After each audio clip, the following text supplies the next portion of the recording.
Pues yo soy Iñaki Astorza, nací en Guipúzcoa hace 55 años. Pasé mi infancia en Guipúzcoa, luego pasé la edad adulta hasta llegar a la edad madura, hasta los 36 años fuera de Euskadi, formándome, soy médico, haciendo la especialidad, y con 38 años volví a Euskadi y volví a Bilbao. Y desde hace 17 años vivo en Bilbao. En mi vida me han marcado muchos eventos y muchas personas. Probablemente en cada época de mi vida me ha marcado una persona en concreto. De pequeño, sin duda alguna, mis padres, ¿no? Yo nunca fui un chaval que quisiese ser futbolista cuando fuese mayor. Mis padres, desde que era pequeño, mis padres no fueron a la universidad, ninguno de los dos, pero los dos desde que era pequeño tenían interés en que yo estudiase, en que uno se labraba un futuro profesional probablemente más seguro y más provechoso con estudios que sin ellos, y tuve el acicate de mis padres desde que era pequeño para estudiar. Entonces en la infancia, hasta los 13, 14, 15, 16 años, sin duda mis padres. Luego algún profesor cuando estaba en BUP ya me decidió para que estudiase en algo relacionado con las ciencias. Me gustaba la biología. En aquel momento la biología era una carrera que tenía mucho desempleo, con lo cual, como también me gustaba la medicina, que estaba directamente relacionada con la biología, que al fin y al cabo es biología humana, decidí hacer medicina. Y después, de repente oías que alguien se había ido al extranjero, oías que alguien había hecho la especialidad en Euskadi, oías que otro que se había ido a hacer la especialidad fuera. A mí me atraía lo de ver nuevos horizontes, con lo cual, después de terminar la carrera, decidí irme fuera de Euskadi a hacer la especialidad, y me fui a Barcelona. Y estando en Barcelona conocí más gente, algunos que entonces eran médicos especialistas, mientras yo era médico en formación, que me despertaron el interés por algunas patologías concretas que en aquel momento en España estaban poco desarrolladas. Algunos colegas habían estado algún tiempo fuera del país, entonces decidí irme fuera del país. Y estuve un tiempo trabajando en Inglaterra, volví a Cataluña, y ya casado, evidentemente tener novio y tener hijos me marcaron también la vida, y precisamente por el hecho de tener hijos, hace unos 17, 18 años me di cuenta que o me volvía a Euskadi ya, o del contrario, las posibilidades que iba a tener para volver a Euskadi cuando mis hijos tuviesen ya 12, 14 años iban a ser pocas. Entonces con 38 años hicimos las maletas y nos decidimos a volver a Euskadi, porque el momento era un poquito o ahora o nunca, y así aterrizamos en Bilbao. ¿Y por qué Bilbao y no San Sebastián? Pues porque yo había vivido en Londres, había vivido en Birmingham, había vivido en Barcelona, y la verdad es que de Euskadi la única ciudad que en cierta manera se le pareció un poco a esas mega urbes era Bilbao. Donosti es muy bonito, pero se me hacía una ciudad un poco pequeña, tanto en tamaño como en complejidad de la patología que podía haber, y para mis inquietudes profesionales y vitales, Bilbao me atraía más, y ese fue el motivo. Sobre todo pensando en la familia, ¿no? en los tíos, en los aitonas que decimos en Guipúzcoa, en que yo quería, o mi mujer y yo queríamos que nuestros hijos conociesen a sus abuelos y que tuviesen vida con ellos y tuviesen vida con sus tíos. Y viviendo en Barcelona iba a ser encuentros esporádicos, ¿no? Entonces teníamos ganas de volver a nuestra tierra, y ese fue el motivo principal por el que volvimos, ¿no? Porque queríamos que nuestros hijos se criasen aquí, y nosotros también queríamos trabajar aquí y vivir en nuestro país.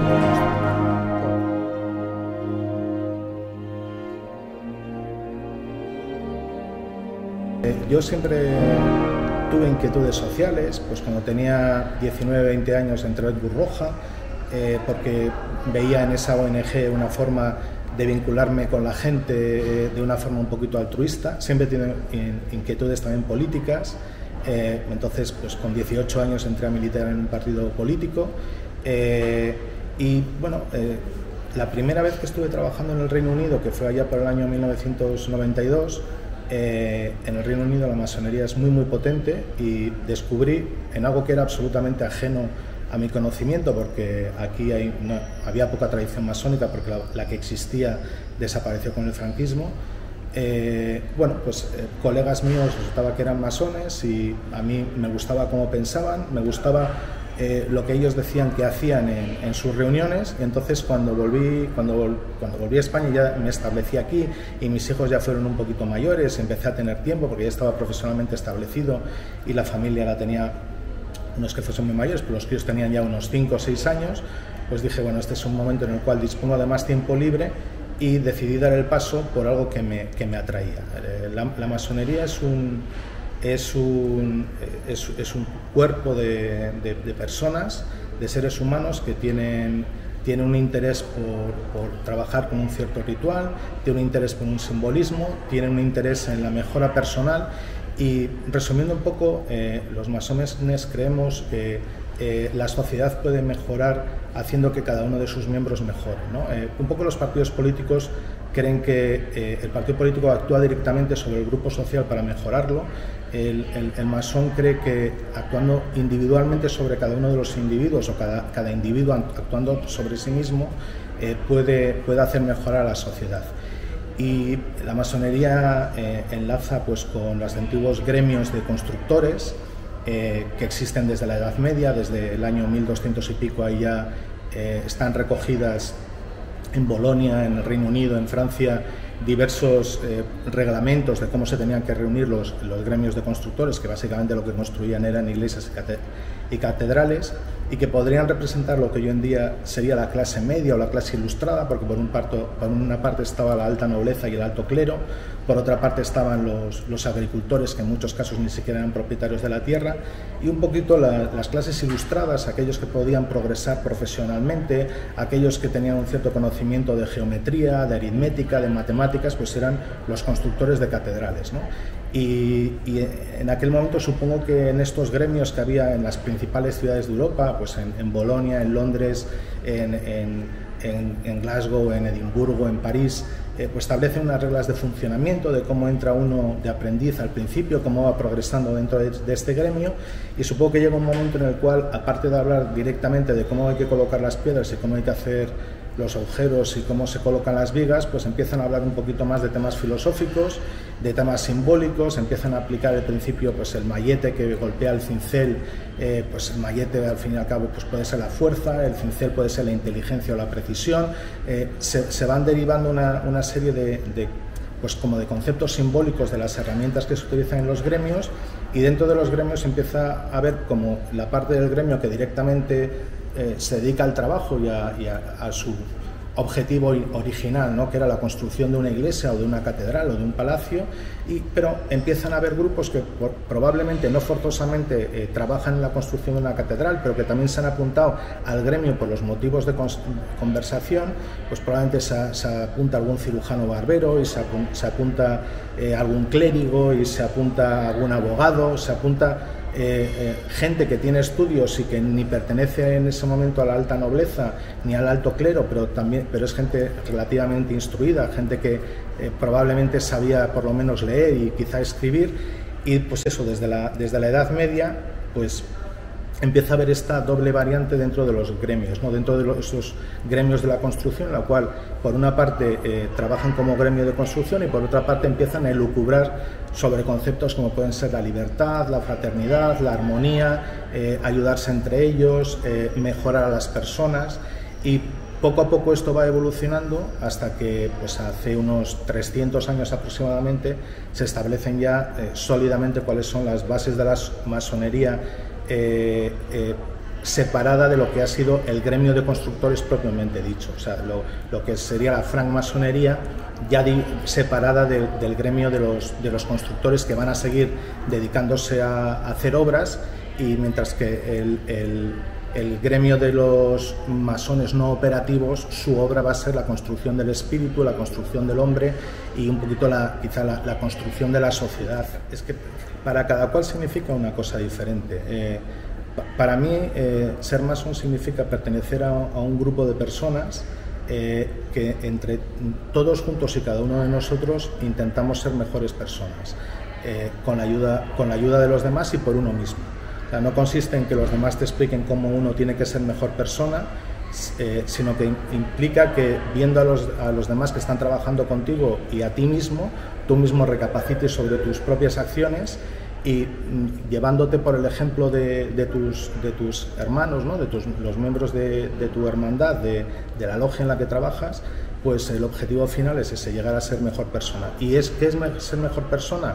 Pues lo que uno puede entender por ser bueno, de bonomía, pero también puede ser tener un mayor nivel cultural en filosofismo, tener un mayor nivel cultural en espiritualismo, pero eso cada persona tiene su búsqueda personal y los masones no somos homogéneos, cada cual, aunque todos buscamos lo mismo, que es intentar llegar a la perfección a la cual se sabe que uno nunca va a llegar, intentar ir puliendo sus aristas, pero cada uno las pule de la forma que él entiende que las tiene que pulir, y dentro de masonería cada uno sigue el camino que él cree que debe seguir para conseguir ese objetivo, que el mío puede ser diferente del de otra persona de mi misma logia. Es la búsqueda de la verdad, sabiendo que el conocimiento de la verdad absoluta es imposible, por lo tanto es una búsqueda perpetua en la que evidentemente uno a la verdad se puede aproximar desde muchas aristas, desde muchas vertientes y utilizando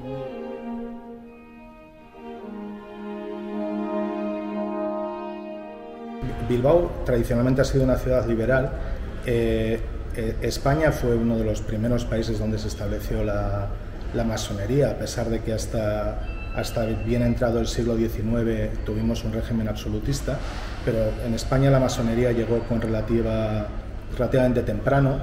De algunos de los cuerpos masónicos, porque la masonería es una, pero se divide en diversos cuerpos masónicos, igual que la Iglesia Católica tiene jesuitas, franciscanos, etcétera. Nosotros también tenemos algo, podríamos explicar que es similar, ¿no? Pues en algunos cuerpos masónicos somos tan antiguos como que somos el segundo cuerpo masónico en el mundo en su formación, como es lo que se llama en el rito escocés antiguo aceptado el Supremo Consejo. Para España es el segundo en haber sido formado en el mundo, pero toda esta larga tradición masónica que existe en España y sobre todo en las grandes ciudades, evidentemente era mucho más potente la masonería en Madrid, Barcelona o Bilbao que en Vitoria o que en Cuenca, ¿no? Toda esta tradición masónica desaparece con la Guerra Civil. El régimen de Franco mete a la masonería en el mismo saco que al comunismo, que a los judíos. De hecho se habla de el contubernio comunista judeo-masónico, etcétera. Entonces mete cosas que son inmiscibles, ¿no? Porque es verdad que se puede ser judío y masón, como se puede ser cristiano y masón, o como se puede ser budista y masón, ¿no? Pero sin embargo lo de ser comunista y masón, desde luego, si entendemos por comunismo como en la dictadura del proletariado, está directamente en contradicción con la masonería, que por definición es liberal, librepensadora y adogmática, ¿no? Por lo tanto, un comunista a los que probablemente se refería Franco, que era el comunismo soviético, estalinista, leninista, etcétera, pues es incompatible con la masonería. Sin embargo, nos mete en el mismo saco y Franco aniquila completamente la masonería. Las logias masónicas que existían en Bilbao y que existían en otras partes del Estado desaparecen. Los que no son encarcelados y los que no son ejecutados, muchos de ellos huyen con el resto de republicanos medianamente significados, huyen al exilio, huyen a México, huyen a Argentina, huyen a Estados Unidos. Y como la masonería es una institución donde probablemente la edad media para entrar pues está en los 30 y pico años y la edad madura para estar está en los 50 y pico años, pues si tenemos en cuenta que mucha gente de 50 y pico años es la que emigra, la que huyendo del régimen de Franco se va a América, pues si a eso le sumamos 40 años, que es lo que dura la dictadura franquista, pues te encuentras que los que eran masones en el año 36 tienen ya 90 años bien cumplidos cuando acaba el régimen de Franco, con lo cual muchos de ellos han fallecido, y los que no han fallecido, desde luego, la mayoría están en escasas condiciones de volver a fundar la masonería. Con lo cual, pues la masonería en los años 80, cuando empieza la masonería de nuevo en España, ayudada por la masonería francesa, las primeras logias que se fundan en España se fundan con la ayuda de la Gran Logia Nacional Francesa y la Gran Logia de Francia. Empiezan en los años 80, pero empiezan básicamente desde cero, con algún republicano exiliado, pero básicamente con gente nueva que tiene inquietudes por el simbolismo, que tiene inquietudes por la filosofía, que tiene inquietudes por los principios de la libertad, de la igualdad, de la fraternidad, pero empezamos de cero, cosa que En otros países que sufrieron dictaduras incluso peores que la española, como puede ser la Alemania de Hitler o la Italia de Mussolini, la dictadura fue de mucha más corta duración, con lo cual, aunque atacaron directamente a la masonería, pues el ataque duró 5, 10, 15 o 20 años. En España, la dictadura de Franco eliminó prácticamente a 2 generaciones de masones, con lo cual prácticamente se perdió el relevo generacional y hubo que partir desde cero. Pues cuesta, porque, por ejemplo, en el caso del Partido Comunista, al que se le dio tanta o más caña que a nosotros, pues el Partido Comunista, como cualquier partido político, una de sus características es que hacen proselitismo, con lo cual salen a la calle a hablar de sí mismos e intentar convencerte de que te hagas de ellos. Los masones no hacemos proselitismo, con lo cual no salimos a la calle a pedir que la gente se haga de nuestra logia o se haga de nuestra hermandad, con lo cual el Partido Comunista, que había sido vilipendiado por el régimen franquista, pues desde el año 78 sale a la calle, tiene libertad para salir y aprovechan esa libertad. Nosotros, que disponemos en teoría de la misma libertad, como no salimos a la calle a hacer proselitismo de lo nuestro, pues es más normal que la gente, entre comillas, le haya perdido el miedo al Partido Comunista o a Izquierda Unida o Unidas Podemos o como haya evolucionado en los tiempos recientes, pero en cambio el discurso que Franco montó en contra de los masones, diciendo que lo que pretendíamos hacer en el mundo, ese contubernio que para hacernos dueños del mundo, etcétera, pues es más difícil de desmontar. Y de hecho yo creo que todavía muchísima gente tiene, aunque no nos vean con cuernos y con rabo, todavía tiene unas ciertas reservas hacia nosotros, porque piensan que realmente estamos intentando buscar el poder,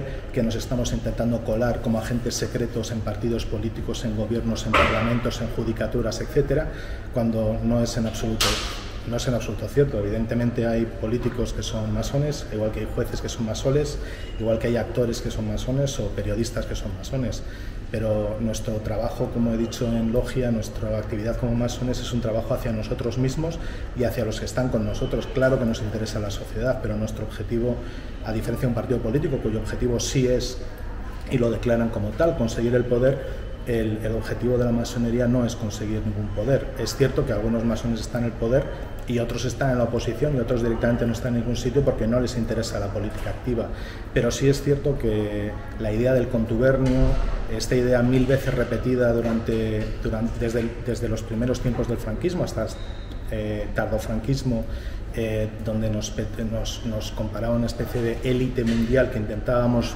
dominar el mundo, acabar con el cristianismo, acabar con la Iglesia Católica, acabar con las libertades, etcétera. Es verdad que esto ha permanecido en el subconsciente.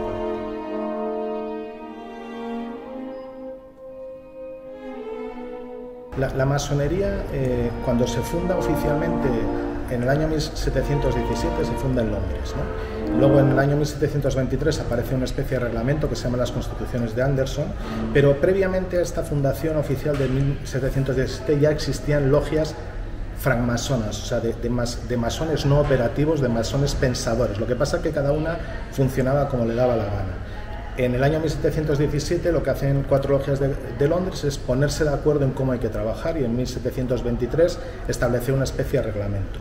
Y eso se mantiene a lo largo de los años. Esa es lo que se llama la masonería regular. En el siglo XIX, principalmente en Francia, lo que ocurre es que hay dentro de ese reglamento, digamos, de esas constituciones de Anderson, está que para ser masón no se puede ser ateo, y además hay que ser adogmático, hay que ser liberal, libre pensador, etcétera, pero no se puede ser ateo. Entonces, en la masonería francesa hay quien dice, bueno, si para ser masón lo primero que hay que ser es, no se puede ser dogmático y uno puede pensar libremente, eso se opone a la obligatoriedad de ser creyente. Y entonces la masonería en ese momento francesa lo que dice es, damos prioridad al hecho de la libertad de conciencia sobre la obligatoriedad de no ser ateo. Las logias inglesas se mantienen con su tradición de no se puede ser ateo, y además no se puede ser dogmático, hay que ser libre pensador, etcétera, pero en Francia aparece una escisión. Entonces, con el devenir de los años, la mayor parte de la masonería del mundo se ha alineado o con la masonería inglesa, de origen inglés, o con esa especie de escisión, con esa escisión que se produce en Francia en el siglo XIX, que algunos le llaman desde la masonería regular, que sería esta que ha seguido los principios y el reconocimiento de la masonería inglesa, les llamaríamos a estos irregulares. En otros casos, como lo de irregular puede tener una acepción peyorativa, se denominan liberales, sin que por ello quiera decir que los regulares no sean liberales, pero eso es básicamente la diferencia principal. Entonces, aquí en Bilbao hay una logia regular, digamos que reconocida, que forma parte de la Gran Logia de España y que está reconocida por la Gran Logia Unida de Inglaterra. Hay una logia no reconocida por la Gran Logia Unida de Inglaterra, que pertenece a la Gran Logia Simbólica Española, que digamos provendría de esa escisión francesa del siglo XIX, a los que llamamos liberales o irregulares. Y luego hay otros cuerpos masónicos que formarían parte también de esa masonería que no sigue a pies juntillas las normas de la masonería inglesa. Por ejemplo, derecho humano es otra de ellas, y hay más. Pero aquí en Bilbao funcionan básicamente funciona un taller, que es como se llama el grupo de hermanos que trabajan juntos en un local, en una logia. Existe un taller de la Gran Logia de España y existe un taller de la Gran Logia Simbólica Española, y existe otro taller de Derecho Humano, que sería una tercera obediencia. Yo creo que hemos cambiado mucho. Quizá en el día a día no nos demos cuenta, pero yo recuerdo perfectamente conversaciones que yo he tenido con mis padres y con mis abuelos y con amigos hace 30 años, por ejemplo. Mi generación aceptaba la homosexualidad, pero teníamos dudas en aquel momento sobre si era conveniente o no que los homosexuales pudiesen adoptar. Estoy hablando de hace 30 años. Eso mi generación, pero la generación que era una mayor que la mía, que era la de gente que ahora está en los 80 y pico años, hace 30 años la mayoría opinaban que igual no opinaban que había que castigar ni hacer nada a los homosexuales, pero desde luego los consideraban una desviación de la naturaleza, una enfermedad, ¿no? E incluso entre mucha gente opinaban que había que ser expeditivo con ellos, pues porque eran el pecado, porque pervertían la juventud. Por ejemplo, eso ha cambiado muchísimo, ¿no? En algunas cosas hemos cambiado para bien, por ejemplo, en ese aspecto, pero en otras cosas yo creo que hemos cambiado para mal. Yo creo que, por ejemplo, hace 20 o hace 30 años se hablaba con más libertad de lo que se habla ahora. Ahora la dictadura de lo políticamente correcto, en todos los sentidos, para bien y para mal, resulta que si te disfrazas de papa en unos carnavales, te puede denunciar una asociación de abogados cristianos. Si haces un chiste sexista, se puede meter contigo un colectivo feminista. En ese aspecto yo creo que hemos cambiado a peor. Había más libertad de expresión hace 30 años, se toleraba más la discrepancia, incluso con cosas que te podían ofender, que ahora. Ahora la gente se siente ofendida con mucha más facilidad que entonces. Hace 30 años, por ejemplo, y ya no hablo de nosotros, hablo de toda Europa, los partidos políticos de tendencia totalitaria, lo que hoy podríamos decir partidos políticos de extrema derecha, eran rara avis. Eran rara avis en España, eran rara avis en Francia, en el Reino Unido, en Alemania, en Italia. Yo creo que representaban a un porcentaje muy pequeño de la población. No creo que estuviesen un 10 o un 15 o un 20% de la población escondida en partidos de derecha o en partidos de izquierda. Simplemente creo que no existían. Y ahora, de repente, en los últimos 10 años, surgen como setas partidos políticos populistas de derechas, ¿no? Que dan soluciones muy sencillas a problemas muy complejos, que para mí eso es el populismo, ¿no? Dice, vamos a evitar la inmigración y así no tendremos pobres en las calles ni gente cobrando RGIs y dejarán de robar. Una respuesta sencillísima a un problema complejísimo, y utilizando siempre cosas que pues, a mucha gente le puede tocar su corazoncito o le toca el alma, ¿no? Yo creo que en eso también hemos cambiado. Yo creo que la sociedad ha cambiado mucho en los últimos 30 años, en algunas cosas, en tolerancia hacia algunos factores, como por ejemplo he dicho el tema de la homosexualidad o la adopción o las parejas monoparentales o las parejas con hijos de un mismo sexo o la transexualidad, etcétera. En cambio, en otros temas yo creo que se está produciendo una involución. Nunca la historia se repite, ¿no? Pero sí parece una involución a los años 20, ¿no? A los movimientos que aparecen hace justo 100 años, movimientos de tendencia un poco totalitaria, excluyente del otro, y eso está ocurriendo también, incluso en el hablar, incluso, como digo, en gente que no forzosamente se identifica con posturas políticas radicales, pero que sí tiene posturas radicales en cuanto a la libertad de expresión del que tiene enfrente. Mira, yo hace 12 años por ahí, cuando los candidatos a la Casa Blanca por el Partido Demócrata eran Barack Obama y Hillary Clinton, dije que tenían que votar por Hillary Clinton porque era imposible que un negro fuese presidente de los Estados Unidos. O sea, ya, con la cantidad de... Aunque una minoría de la población sea racista, con que esa minoría voten al otro ya van a ganarla. Y los demócratas eligieron a Obama y Obama fue presidente de los Estados Unidos, con lo cual, en algo que en aquel momento iba a ocurrir 3 meses después, que era la elección del candidato demócrata, y 6 meses después, que era la elección del presidente de los Estados Unidos, metí la zarpa hasta el fondo. No me voy a atrever ni un segundo a pronosticar qué va a pasar con nuestra sociedad dentro de ni de un año ni de 5.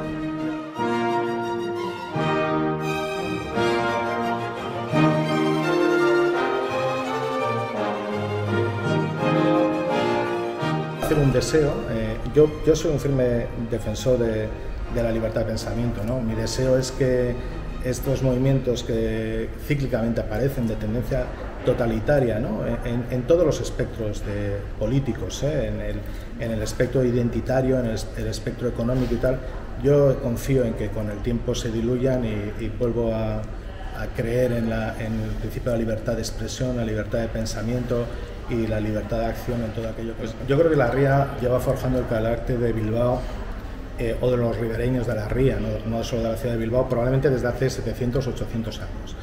El hecho de tener una ría que era un puerto natural y fue la salida de la meseta castellana hacia Inglaterra, hacia Aquitania, durante tantos siglos, evidentemente hizo que las gentes de Bilbao fuesen gentes mucho más abiertas al mundo que las gentes que vivían a 30 o 40 kilómetros de Bilbao, ¿no? Que las gentes de Elizondo, o las gentes de Oñati, o las gentes de Durango. Y yo creo que la ría de Bilbao, este puerto natural, este Portugalete, ¿no? Donde se construían galeones, el hecho de tener un puerto europeo en el siglo XIII, yo creo que desde entonces lleva marcando la personalidad de los habitantes de la ría de Bilbao, ¿no? Y es lo que ha hecho, pues, por ejemplo, que en las guerras civiles, mientras que pues Pamplona, Donostia o Vitoria han tenido una tendencia en general, o la población probablemente era mayoritariamente carlista, la población de Bilbao era liberal, y yo creo que eso se ha mantenido a lo largo del tiempo. La gente de Bilbao yo creo que siempre ha sido más abierta al mundo que los vecinos de latitudes próximas. Yo soy guipuzcoano, quiero decir, no estoy echando piedras sobre mi propio tejado, ¿no? Pero, por ejemplo, así como en Donosti todavía hay familias que han mantenido el euskera, a pesar de ser una ciudad que el área metropolitana tiene 400.000 habitantes, pues en Bilbao eso no ha ocurrido, ¿no? En Bilbao el euskera se pierde hace 150 años aproximadamente, y probablemente estaba en franco declive, pues ahora ya 200 o 250. Bueno, pues probablemente ese fue el precio a pagar por el hecho de haber tenido un puerto abierto a Europa que conectaba directamente con la meseta, con mucho artesano de la madera, con mucho artesano de los barcos, con mucho comerciante, comprador de vino, comprador de trigo, comprador de arroz, etcétera, y evidentemente ha forjado un carácter, pues, comercial y abierto, en aquel momento abierto a Europa y posteriormente abierto al mundo. Para mí la ría es como el tronco de un árbol. O sea, además es que si tú tumbas la ría y ves el abra, pues es como si tumbases un árbol, ¿no? que coge de las raíces la savia, ¿no? Que las cogemos, pues, de la cornisa de los Montes Vascos, ¿no? Lo cogemos de donde nace el Nervión, lo cogemos de la meseta castellana, de la meseta alavesa, y es el tronco que vehiculiza, ¿no? Y de repente en el abra se abre, ¿no? Y como los barcos, ¿no? Que salen del puerto, se abren, y unos se van en dirección a Amberes, otros se van en dirección a Portsmouth, otros se van en dirección a Nueva York, A mí la ría me sugiere eso, me sugiere un flujo constante de arriba, ¿no? de las montañas y la meseta hacia abajo y hacia las ramas que se abren, y al mismo tiempo en un árbol que capta la energía por las hojas, ¿no? Pues igual, aquí llegan barcos, llegan gentes, entran por el Agra y acababan en Bilbao, donde en esos pequeños muelles que había a lo largo de la ría descargaban. Pues me parece un analogismo bastante realista con lo que ha sido la ría, ¿no? El tronco de un árbol. Hombre, a mí, porque entiendo que es un proyecto transversal, un proyecto de gente muy diferente, donde estoy seguro que has entrevistado a gente que no tiene nada que ver los unos con los otros, que representamos individualidades, como puede haber muchas, pero muy específicas y muy diferentes unas de otras. A mí me apetece, uno de los motivos, a mí me vienes a entrevistar no porque soy médico ni porque soy nacido en Guipúzcoa, sino porque me descubres que estoy en masonería en un momento determinado, y sí me apetece decir, ¿no?, que hay gente normal, hay gente que es médico, hay gente que es electricista, que trabaja en masonería, y que nuestra intención es dominar el mundo, ni nos comemos a nadie, ni participamos de ningún contubernio. Y igual que a otros supongo que les interesa exponer sus ideas y exponer quiénes son, pues a mí también me apetece pues que se pueda ver pues que en masonería hay gente normal, gente que es del pueblo de al lado y